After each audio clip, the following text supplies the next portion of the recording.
Salam damai sejahtera di dalam nama Tuhan Yesus. Selamat hari Minggu untuk saudara sekalian dimanapun berada. Pagi ini kita kembali akan mendengarkan dan merenungkan firman Tuhan. Saya membaca dari Injil Yohanes, pasal yang pertama, ayat 1 sampai dengan ayat yang ketiga. Mari kita sama-sama membuka Alkitab dari Injil Yohanes, pasal 1, ayat 1 sampai dengan ayat yang ketiga. Demikianlah firman Tuhan. Pada mulanya sudah ada firman. Firman itu bersama dengan Allah. Dan firman itu adalah Allah. Ia pada mulanya bersama dengan Allah. Segala sesuatu dijadikan melalui Dia, dan tanpa Dia tidak ada suatu pun yang telah jadi dari segala yang telah dijadikan. Demikianlah firman Tuhan. Berbahagialah kita yang membaca, mendengarkan firman Tuhan ini. Apa yang sudah saya baca, ayat-ayatnya merupakan terjemahan dari Lembaga Alkitab Indonesia, TB2. Mari kita merenungkannya, apa yang diajarkan oleh Tuhan melalui firman-Nya ini.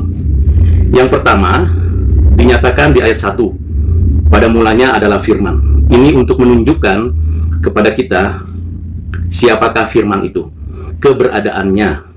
Tentu ini menunjukkan juga kepada kita tentang Yesus Kristus adalah firman. Firman yang inkarnasi menjadi manusia. Firman yang ada bersama-sama dengan Allah. Ilustrasinya sederhana. Saya bersama dengan si A. Saya dan si A adalah sama-sama manusia.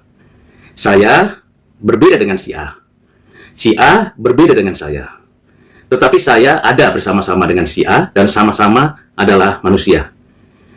Dari ayat yang pertama ini, kita belajar mengenai keberadaan daripada firman. Firman itu ada.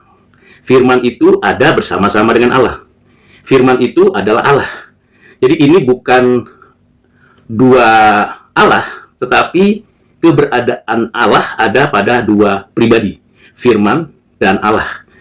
Firman adalah Allah, Allah adalah Allah. Tapi keduanya adalah Allah, dua pribadi. Ini pembelajaran pertama bahwa kehadiran firman bukan sejak inkarnasi. Keberadaannya sudah ada, dan selamanya ada, dan selama-lamanya ada. Ini penting untuk memberikan kekuatan iman kepada setiap orang Kristen.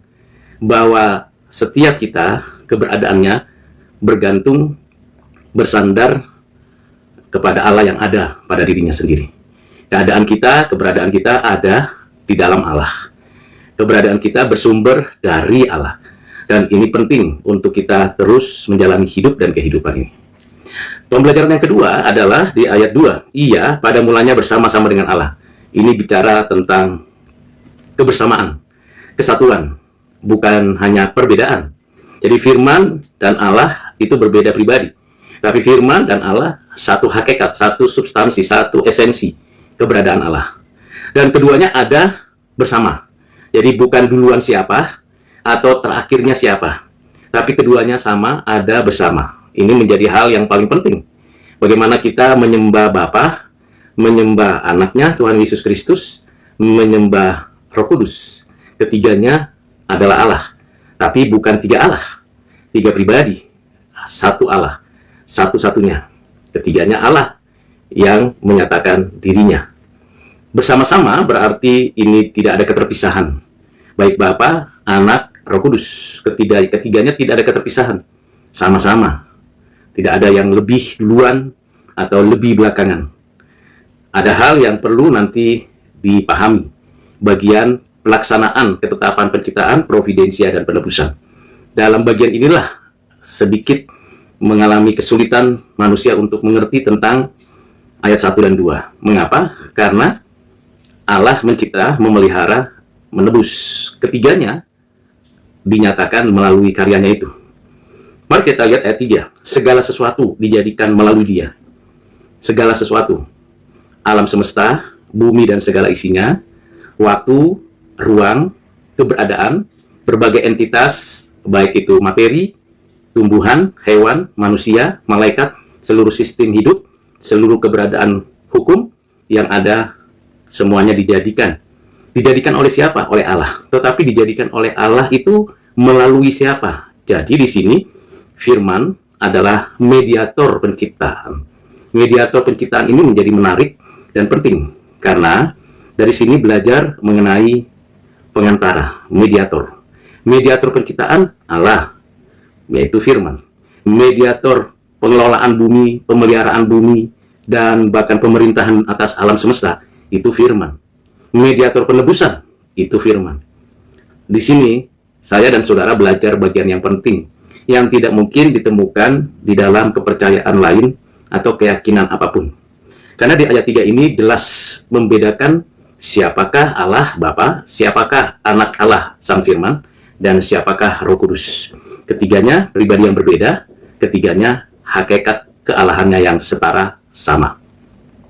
Segala sesuatu dijadikan melalui Dia, dan tanpa Dia tidak ada sesuatu pun yang telah jadi tanpa Dia. Jadi, saya dan saudara dan seluruh keberadaan kita ada karena Kristus, Sang Firman.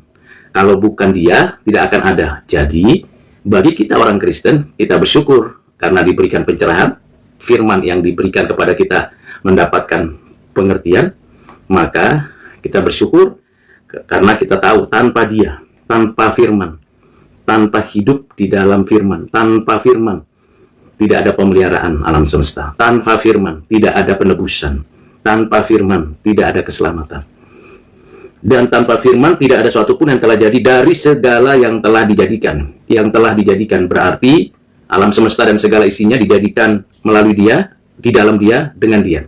Bagaimana kita mendapatkan pembelajaran dari sini?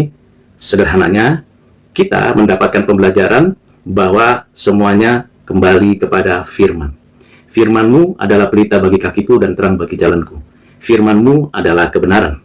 Ini berbicara tentang perkataan. Tetapi kalau kita berbicara tentang pada mulanya adalah firman, ini bukan hanya berbicara tentang perkataan, tetapi tentang pribadi yang berkata-kata. Sehingga saya dan saudara akhirnya menyadari bahwa firman hidup dan menghidupkan. Saudara yang kekasih di dalam Kristus, bagian esensial ini menjadi dasar dari identitas orang Kristen. Identitas orang Kristen itu dari pengenalan akan Kristus. Itu sebabnya disebut Kristen, pengikut Kristus. Dan pengenalan akan Kristus hanya diperoleh dari Alkitab. Di luar Alkitab, bukan firman Tuhan. Hanya di dalam Alkitab, firman Tuhan. Dan seluruh ayat-ayat dalam Alkitab adalah firman Tuhan. Walaupun ada bahasa manusia, ditulis oleh manusia, bahkan ada kata-kata si jahat, seluruhnya diinspirasikan oleh Roh Kudus. Roh Kudus yang menginspirasikan semua perkataan, semua tulisan, semua kitab. Karena itu saudara, kiranya renungan yang singkat menolong saudara dan saya untuk semakin mengenal Tuhan Yesus dan mengerti kehendak Tuhan dalam kehidupan sehari-hari. Tuhan Yesus memberkati. Amin.